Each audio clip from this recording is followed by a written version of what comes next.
Salut à vous tous, ici Jeff Rose.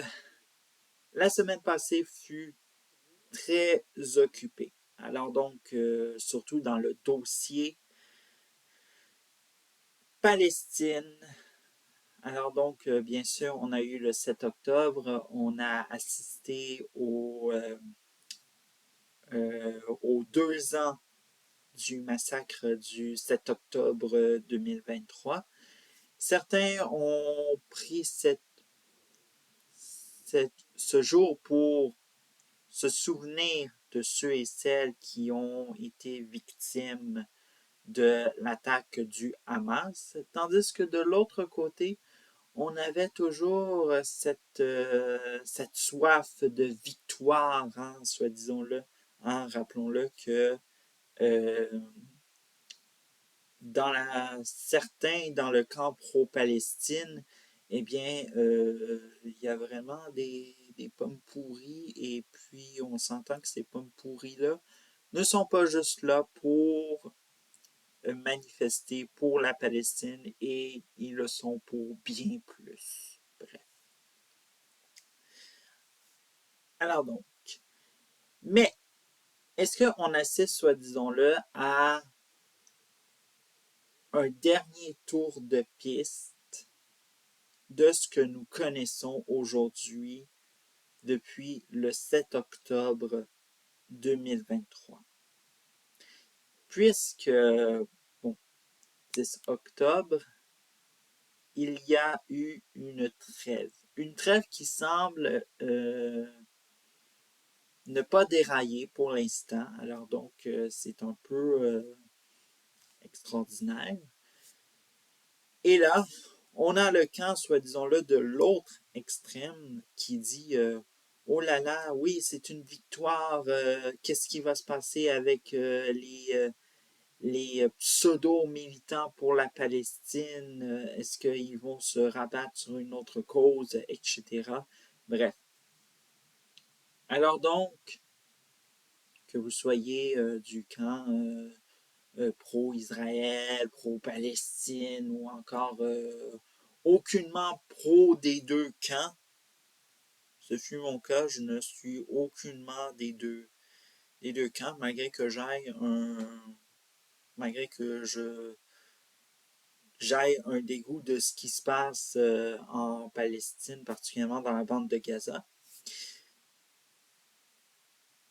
Il ne faut pas trop célébrer. Il faut, vous savez, il y a, qu'on pourrait dire, deux sortes de personnes.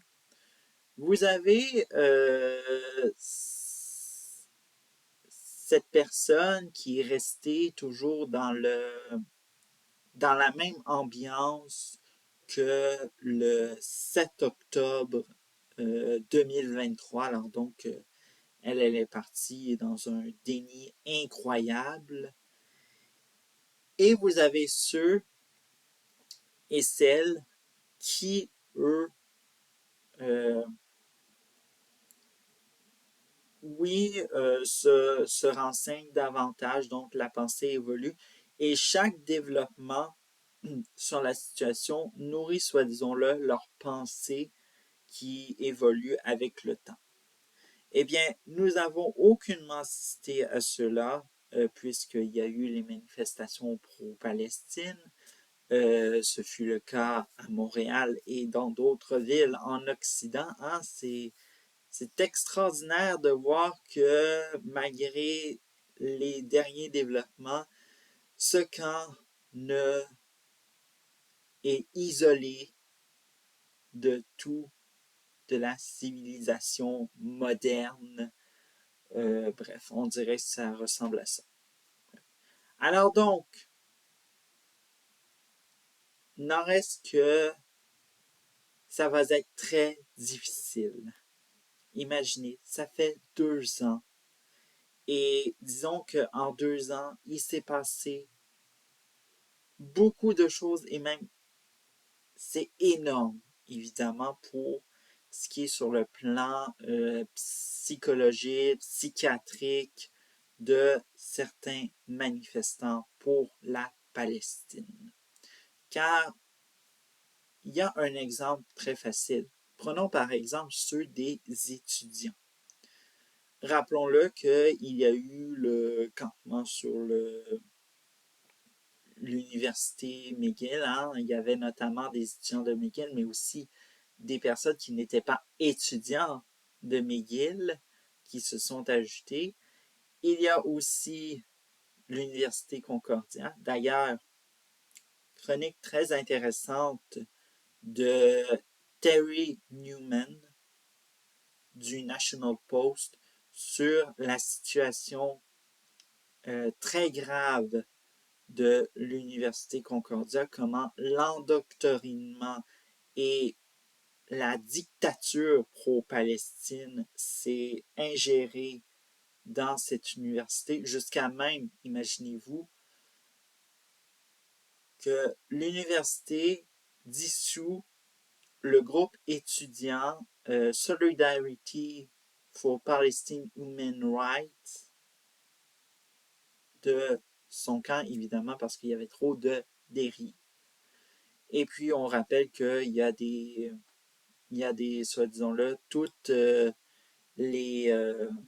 la désinformation pro-Palestine percole encore chez certains d'entre eux. Bref, alors donc, ce fut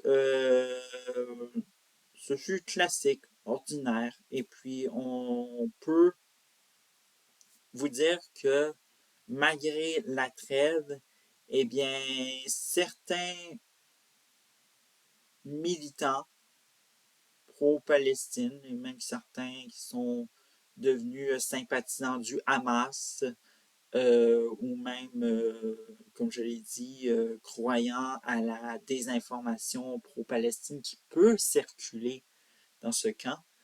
Et même, des fois, il y a de la désinformation pro-Israël qui circule, hein, ne l'oublions pas. Mais celle pro-Palestine, elle est très préoccupante parce que, comme je l'ai dit, plan psychologique, plan psychiatrique, 2 ans à subir cela, c'est un peu le point de non-retour qu'on assiste. Bref. L'autre chose, évidemment, c'est que, comme je l'ai dit, certains décident qu'on a par exemple l'aile jeunesse de l'organisme Montreal for Palestine qui dit totalement que même s'il y a une trêve qui rentre, nous autres, on va se battre jusqu'à ce qu'Israël n'existe plus. D'autres disent que on veut rien savoir de la trêve, etc. Donc, c'est un peu, soit disons-le, un mélange de ce qu'il faut réellement surveiller dans les semaines qui vont suivre et peut-être jusqu'au prochain 7 octobre 2026. C'est à quel point que est-ce qu'il va y avoir une évolution ou non. Et il faudra surveiller également la trêve. Donc, le message, restez très prudent de ce que vous lisez sur Internet parce qu'on sait que la désinformation vient beaucoup de Internet. Même aussi des médias en quelque sorte. Alors donc, restez très prudent de ce que vous lisez ou même aussi ce que vous voyez sur de ce que, en tout cas sur votre établissement universitaire, même cégepien, hein, imaginez-vous, hein, ça glisse un peu partout pour les gens soit très émotionnels, évidemment. Ça fait partie du plan psychologique et psychiatrique. Mais bon, bref. Alors donc, c'est un peu tout. Alors donc, c'était un 7 octobre comme les autres et très endoctriné.